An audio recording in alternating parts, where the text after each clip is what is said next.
Hello, my name is Frank Falvey, and today I want us to relax because I'm going to do some musings, some thoughts on a subject. The subject normally is referred to as good and evil, but I don't think in contemporary language good has the same meaning as evil does. So I'd like to begin with good and bad. Good and bad.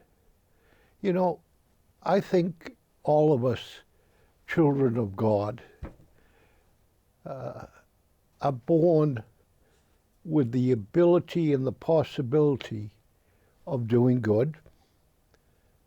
And I think we also are born with the possibility of doing some bad. We're given what's theologically called free will. We can make our own decisions. Now, I certainly recognize that our place of birth, our parents' standing in the community, their economic resources, where you were born, when you were born, under what circumstances, all contribute and have an influence to who you are and who you will become. But still, it is within each of us to learn what is good and to seek and understand what is bad.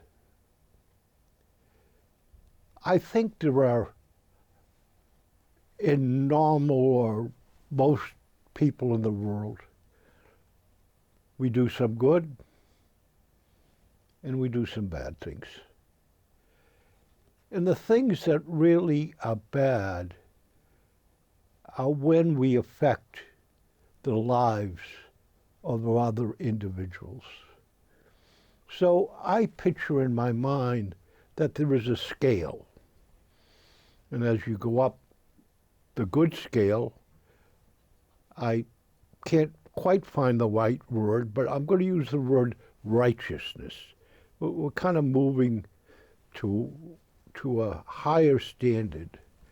And some people even reach the standard of being a Mahatma Gandhi, whose statue in this continental United States is in Sherborne, Mass, just as you're entering the town. There are even local people that have reached a good, the people that formed the Safe Coalition saw a problem and saw some bad things happening, and they have drastically changed things around in this area. Think about bad things, though. Again, when you somehow hurt someone else, either physically, emotionally, that level of badness seems to go up. And certainly school killings at music festivals, bar rooms, to me, that reaches a point that we call it evil.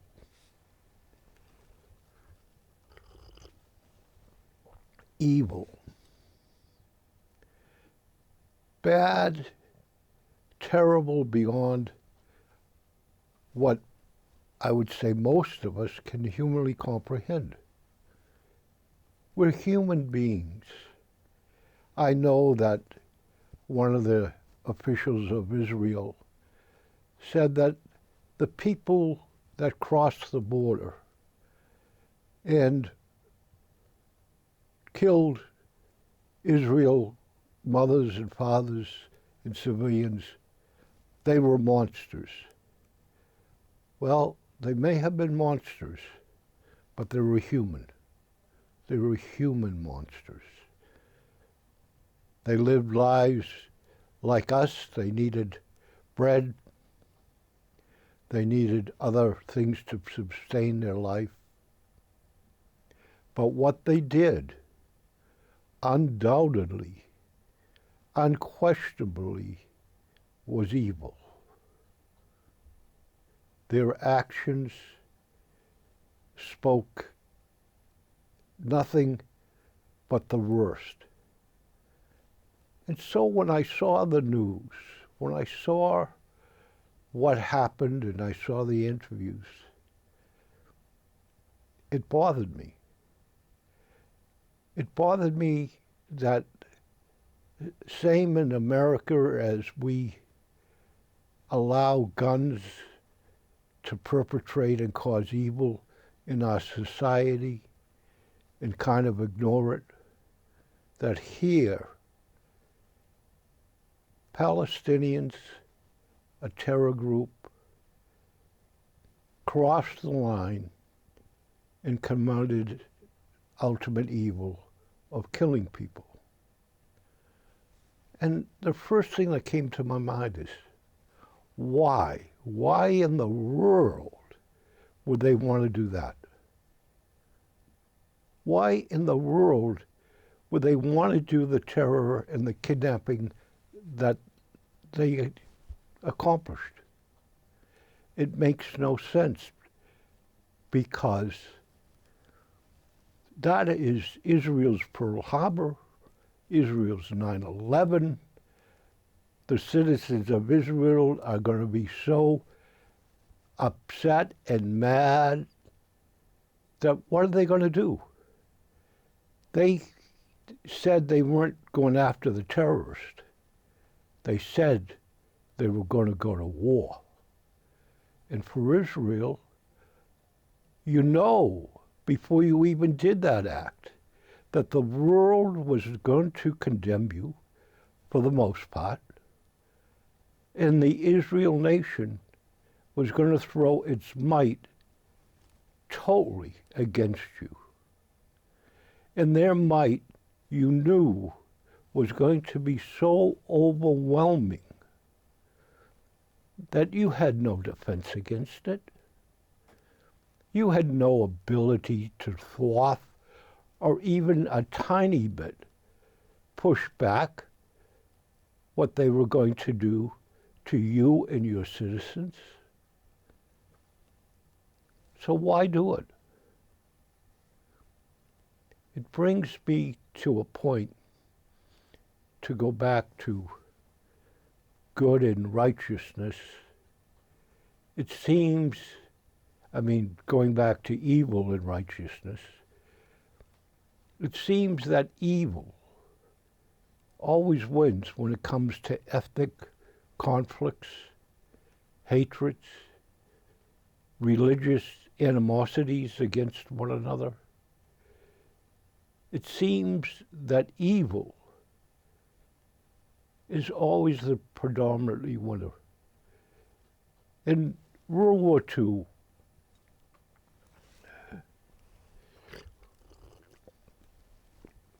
Germany presented and carried out ethnic cleansing. They carried out wiping out an ethnic group. Why? Because for some reason, inborn within that community, they hated that population. And so they sent people to the gas chambers. After World War II, every nation said we are not going to allow that type of warfare or situation to arise again in the world. That they were not going to let one group of people annihilate another or injure another to a huge extent.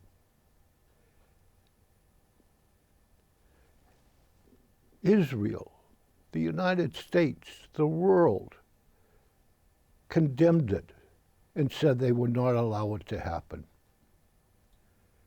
And what has happened since World War II? The Iraq gassed the Kurds. The Hutus and Tutsis in Africa went after one another. In the Sudan, one group was massacring another.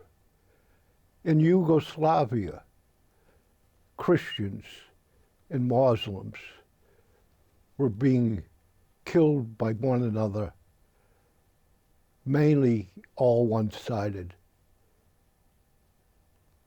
We have put up with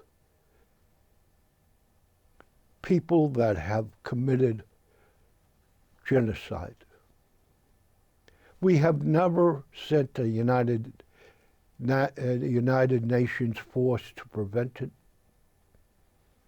Israel, the United States, has never sent a force to stop it.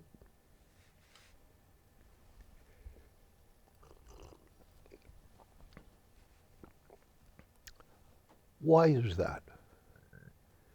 We know it's horrific. We know it's uncalled for. Going back to why Palestinians did what they did on October 7th. I saw a movie recently. It was The Holdovers. There was this professor that at a private school that taught ancient history that had to take care of some kids that couldn't go home for, I don't know whether it was Thanksgiving or Christmas or whatever, but he had to oversee them because they could not, for one reason or another, go home. And in one part of that movie, he said, you have to know the history that has gone on before you. I agree with that. I agree that you need to understand these hatreds that have developed over centuries, over years. But why is it that it's so easy to inflame these hatreds? Why is it that this hatred for one group or people that have done atrocities to you? Yes, you have agreements. Palestinians and Jewish people have a history. They have grievances against one another. It seemed that before the terrorist attack, that there might have been a chance to have another Arab country come to some sort of settlement and resolution with the Israel state. By orchestrating this attack, that is never going to happen. The hatred has been rekindled. I don't know why we can't, in our human understanding of one another, we're made of basically the same way. We have cultural differences and maybe skin color differences, but we are human beings. We need some way to gain and understand respect at the same time as being,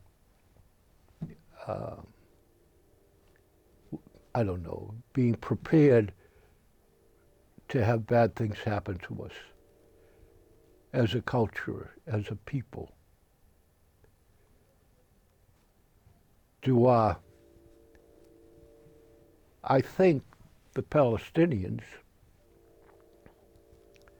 wanted a wider war. I think we're very near having that wider war. We have groups that are some way taking a Palestinian stand and firing missiles and drones and other things at not only Israel, but at commercial shipping, at Navy stuff. What is a wider war ever going to accomplish? The government of Israel, it is said, has a right to attack because they've been attacked unmercifully and first. But it doesn't rest easy with me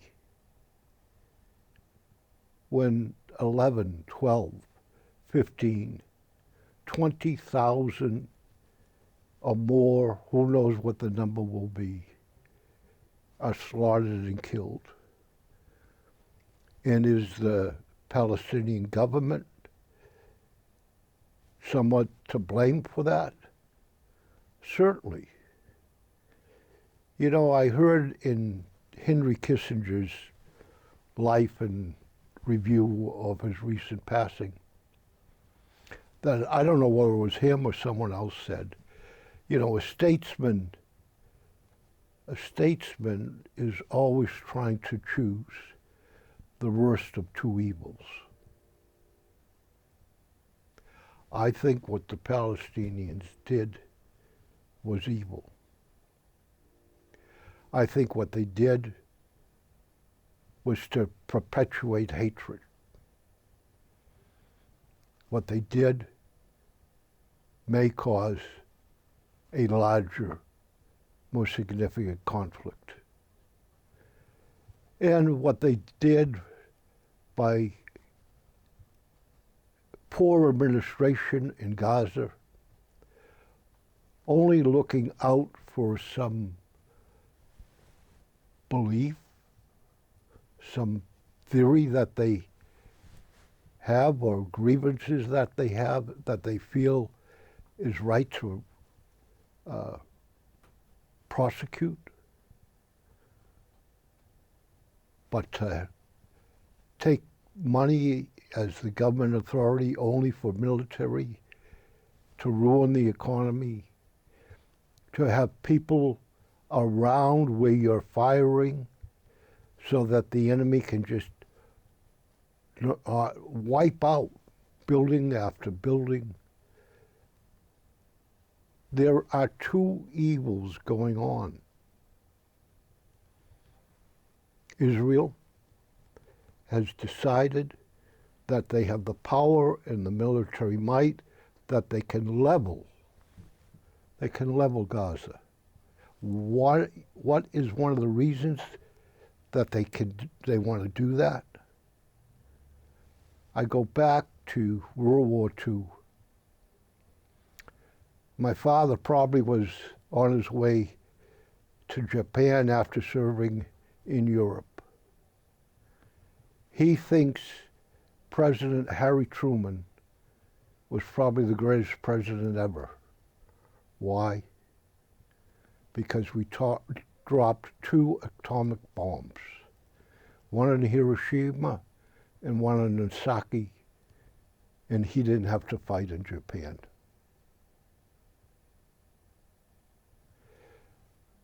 The reason that they dropped the atomic bombs was a different time, different era, different culture. But the reason was it would cost less American lives.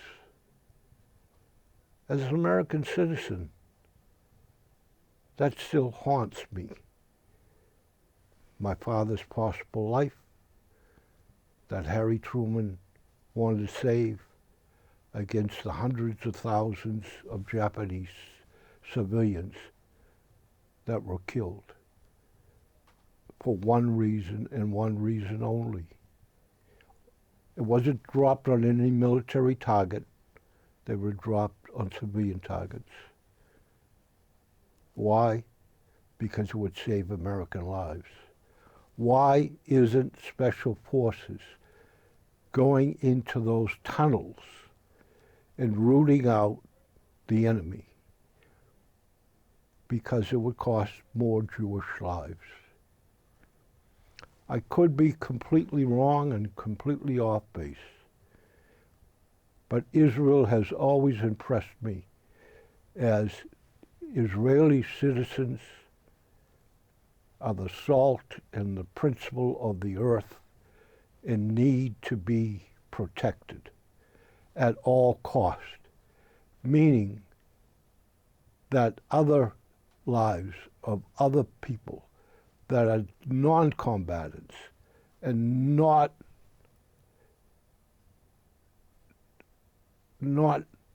fighting against the state of Israel are being killed. I don't know the total answer. I'm a person that all his life has asked the questions. Maybe someone out there would like to come on a program like this and respond with an answer. I know that we need to respect, understand, at the same time be aware that there are evil people. There are evil organizations. And you can tell them when they want to hurt people. You need, within your own thought process, with your own historical, you need to look at how the state of Israel was created in 1948. Who were the terrorists then? Who kicked out all the Palestinians from Israel that they could?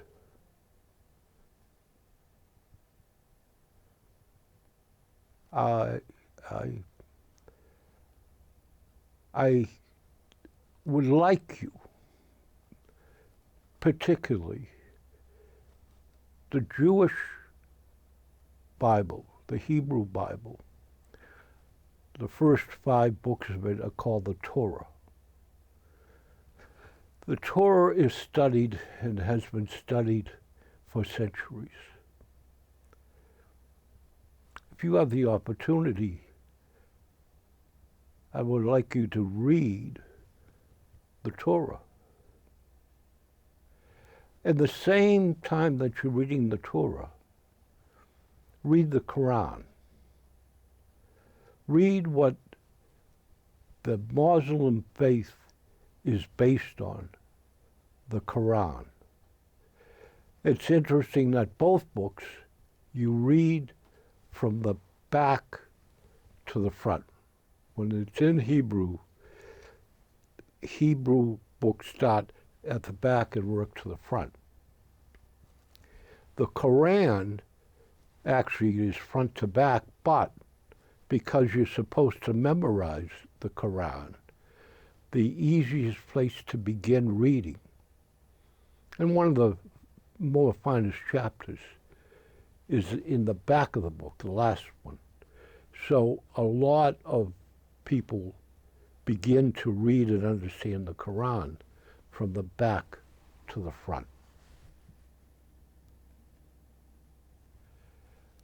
Well, I've been wrestling this with since October 7th.